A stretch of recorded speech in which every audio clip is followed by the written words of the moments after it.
MLC चुनाव को लेकर आज लखीमपुर में काफी गहमा गहमी का माहौल रहा। भाजपा प्रत्याशी ने सपा प्रत्याशी के पर्चे को चैलेंज करते हुए कहा कि उनके द्वारा जो शपथ पत्र दाखिल किया गया है उस नोटरी का रिन्यूअल नहीं हुआ, ऐसे में वो पर्चा निरस्त कर देना चाहिए। सपा प्रत्याशी के पर्चे को चैलेंज करते ही वहां पर काफी तनावपूर्ण माहौल हो गया, जिसको देखते हुए जिला प्रशासन ने काफी फोर्स लगाई। खबर मिलते ही सपा के तमाम नेता मौके पर पहुंच गए। वहीं दूसरी तरफ बीजेपी के भी कई कार्यकर्ता मौके पर पहुंच गए। उन्होंने जमकर नारेबाजी की।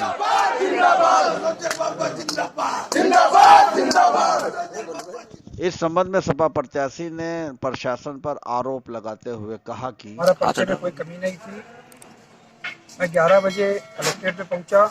जिलाधिकारी महोदय ने स्वयं कहा, वो अपनी बात से पलट गए हैं। अब उन्होंने स्वयं कहा कि दूसरे पक्ष से भारतीय जनता पार्टी के प्रत्याशी, उन्होंने एक आरोप लगाया, लिखित में दिया है कि आपके पर्चे में जो नोटरी ने दस्तखत किए हैं उस नोटरी की लाइसेंस का रिन्यूअल नहीं। मैंने जब डीएम साहब से पूछा कि ये हम लोगों को कैसे जानकारी होगी, तो उन्होंने कहा दूसरा एफिडेविट बना के जमा कर दीजिए, 3 बजे तक का समय है। भाजपा के नेताओं के सामने भी, सबके सामने सामूहिक रूप से जिलाधिकारी महोदय ने कहा कि इस कंडीशन पे पर्चा निरस्त नहीं हो सकता। उसके बाद हम लोगों ने 12:45 पर शपथ आयुक्त द्वारा दूसरा एफिडेविट बना करके जमा कर दिया गया। जमा करने के बाद हमारे सीनियर अधिवक्ता योगेश सक्सेना, सीनियर अधिवक्ता पूर्व एमएलसी आदरणीय शशांक यादव जी और तमाम अधिवक्ता हमारे हरजीत भाई, सुरेंद्र जी, ये सब लोग खड़े होकर के, यदवेंद्र पम्बू वगैरह सब लोग बहस किए। बराबर बहस होती रही हर बिंदु पर। पर्चा निरस्त करने का अधिकार नहीं है। ये जिलाधिकारी महोदय अपनी खुद कही बातों से पलट गए और सरकार के दबाव में आकर के इस पर्चे को निरस्त किया, क्योंकि उनको डर लगता है कि समाजवादी पार्टी से चुनाव कैसे लड़े। अमर क्या होगा, आपका स्टैंड अगला क्या रहेगा? देखिए, हम लोग बराबर प्रदेश नेतृत्व के से बात कर रहे हैं। हमने निर्वाचन आयोग, जो उत्तर प्रदेश का निर्वाचन आयोग, उनसे बात करी। वहां पर भी हमारे सीनियर अधिवक्ता श्रीवास्तव जी हैं, उन्होंने अधिकारियों से बात करी। उनका भी कहना है कि इस ग्राउंड पर पर्चा निरस्त नहीं हो सकता है, क्योंकि अगर कोई कमी हमें 11:30 बजे बताई गई है तो आज पर्चे का जो निस्तारण का दिन होता है, कोई आपत्तियां आती हैं तो उसका निस्तारण होता है। उस आपत्तियों पर निस्तारण का समय 3 बजे तक होता है और हमने 12:45 पर अपना नया एफिडेविट भी शपथ पत्र बना करके उनको जमा कर दिया। और इस कचहरी प्रांगण में अगर कोई फर्जी बैठे हैं जिनका रिन्यूअल नहीं नोटरी है, तो ये जिम्मेदारी भी जिलाधिकारी की है और जिला प्रशासन की है। ये हम लोग नहीं जान सकते, ना आप लोग जान सकते हैं, ना आम जनता जान सकती है कि कौन सा नोटरी फर्जी बैठा है।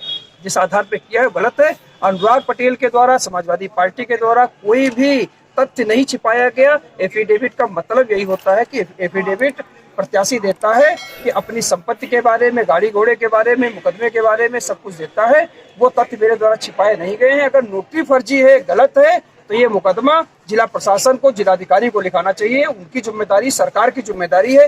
ये प्रश्न तो उत्तर प्रदेश की सरकार पर नहीं खड़ा होता है कि कैसे कलेक्ट्रेटों में बैठ करके फर्जी नोटरी काम कर रहे हैं। वहीं सपा के जिलाध्यक्ष रामपाल यादव ने भी प्रशासन पर सरकार के दबाव में फैसला लेने का आरोप लगाया। जिस आधार पे पर्चा खारिज किया है हमारे प्रत्याशी का, वो कोई आधार नहीं बनता है। ये प्रशासनिक दबाव में मनमाने ढंग से और तथ्यों को न मानते हुए ये पर्चा खारिज किया है। ये अनैतिक रूप से किया और दबाव में किया है। ये चलने वाला जी। आज एक आरोप लगा है कि नोटरी आपका रजिस्ट्रेशन निरस्त एक्सपायर हो गया, उसके बाद आपने नोटरी की है, जिसको चलते जिला पंचायत जो प्रत्याशी उनका पर्चा खारिज करने की बात करें, क्या है मामला? देखिए, ऐसा है, मेरा रिन्यूअल जो है 13 मार्च तक था और नोटरी एक्ट में ये प्रोविज़न है कि विदिन 6 मंथ बिफोर आप जो है अपने renewal documents with draft supporting affidavit और जो भी आपके सर्टिफिकेट जो हैं आप वहाँ भेज दीजिए। 6 महीने के पहले भेज दीजिए और 6 महीने के बाद जो है रिन्यू हो गया आपका पेपर, यहाँ पर रिन्यूअल आ जाएगा। तो अभी 2-3 दिन कोई छुट्टियाँ पड़ गई, रिन्यूअल आता होगा। तो कोई ऐसी बात नहीं है कि किसी का रिन्यूअल कैंसिल कर दिया गया, तो उनको सूचना है कि रिन्यूअल कैंसिल नहीं होता है। इसमें 2 महीने लग जाते हैं, 3 महीने लग जाते हैं। पूरे इंडिया में भाई लॉ मिनिस्ट्री है, एक बेंच है, पूरे इंडिया में नोटरी का रिन्यूअल वो करते हैं, एक ही सीट से होना, उसमें टाइम तो लगना ही लगना। तो कोई इशू नहीं है कि आपका रिन्यूअल नहीं तो आप नोटरी नहीं कर सकते। ये नहीं, रिन्यूअल ना होने के समय पर नोटरी कर सकते हैं, ये विदित है। बिल्कुल, और क्या भाई, वो हमने अप्लाई कर दिया, प्रोसेस में है, वो प्रोसेस में है। ये थोड़ी कि रिन्यू आपने कैंसिल कर दिया। बंदूक का रिन्यू कराते हैं या राइफल कराते हैं या आरटीओ में सेम डे का रिन्यू हो जाता है क्या भाई? आप प्रोसेस में पहले जाते हैं, उसको 1 महीना 1.5 महीना उसके बाद रिन्यू मिलता है। वो तो एक जब डिस्ट्रिक्ट हाई हाल है, ये तो पूरे ऑल इंडिया, दिल्ली में एक पूरे इंडिया को देखना उनको है, कैसा हुआ? पेपर मेरे सबमिट है 6 महीने पहले, मेरे और भी वकील कचहरी में है जिनके ऑलरेडी वहाँ पेंडिंग पड़ा है मेरे से पहले कि उनके नहीं आए हैं, तो कोई ऐसा इशू नहीं। बंदूक का रिन्यू कराते हैं या राइफल कराते हैं या आरटीओ में सेम डे का रिन्यू हो जाता है क्या भाई? आप प्रोसेस में पहले जाते हैं, उसको 1 महीना 1.5 महीना उसके बाद रिन्यू मिलता है। वो तो एक जब डिस्ट्रिक्ट हाई हाल है, ये तो पूरे ऑल इंडिया, दिल्ली में एक पूरे इंडिया को देखना उनको है, कैसा हुआ? पेपर मेरे सबमिट है 6 महीने पहले, मेरे और भी वकील कचहरी में है जिनके ऑलरेडी वहाँ पेंडिंग पड़ा है मेरे से पहले कि उनके नहीं आए हैं, तो कोई ऐसा इशू नहीं। आज ये पर्चा निरस्त हुआ, क्या कहना है इस पे आपको? जो न्यायोचित था प्रशासन ने वैसा कार्य किया।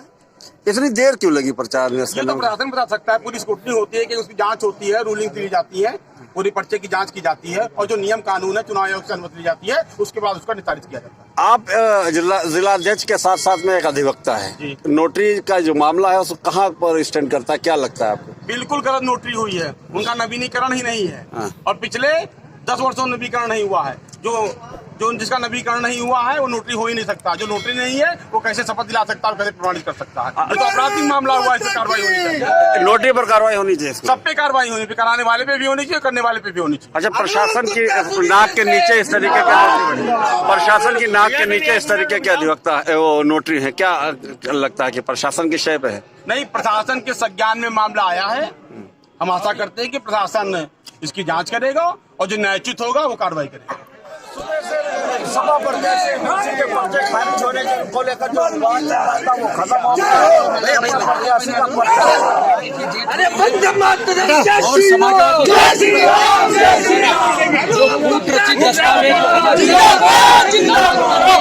हमने मिला है और निश्चित तौर पर इससे भारतीय जनता पार्टी की जीत सुनिश्चित हो चुकी है और हम विजय की ओर बढ़ रहे हैं।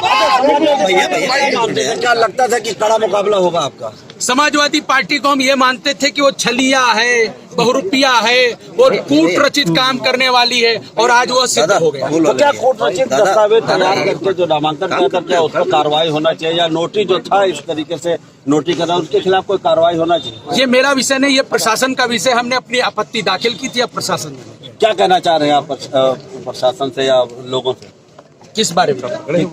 जिस तरीके से अब आप प्रत्याशी हैं, आपके खिलाफ जो है निर्दलीय प्रत्याशी बचा है, तो ये इस बात की सच्चाई है कि अगर जो कोई निर्दलीय प्रत्याशी भी अगर जो पर्चा उसका वैध है तो वो बचा हुआ है, उसके सामने, हमारे सामने उससे लड़ाई होगी। सुबह से लेकर समाजवादी पार्टी के प्रत्याशी के पर्चे को खारिज के लेकर जो अड़कने लगाई जा रही थी वो आखिर देर शाम को खत्म हो गई और प्रशासन ने जो समाजवादी पार्टी के प्रत्याशी अनुराग वर्मा थे, उनके अनुराग पटेल के पर्चे को खारिज कर दिया। उसके बाद देखिए किस तरीके से जो यहाँ पर भारतीय जनता पार्टी के लोग हैं उनको जोश आप दिखाई दे रहा है। कहीं ना कहीं जो ये बात कही गई थी कि जो नोटरी की है, जिस नोटरी ने उसका रजिस्ट्रेशन 13 तारीख को खत्म हो गया था, ऐसे में उसके पर्चे को उसके द्वारा किए गए नोटरी को वैध माना जाए या अवैध माना जाए, इस बात को लेकर तमाम दोनों पक्ष के वकीलों से बात हुई। उसके बाद ये निर्णय लिया गया है। अब भारतीय जनता पार्टी के सामने अगर बात करें तो सिर्फ एक निर्दलीय प्रत्याशी मुकाबले पर है। देखना यह है कि परसों नाम वापसी का टाइम है, परसों वो निर्दलीय प्रत्याशी अपना नाम वापस लेता है या फिर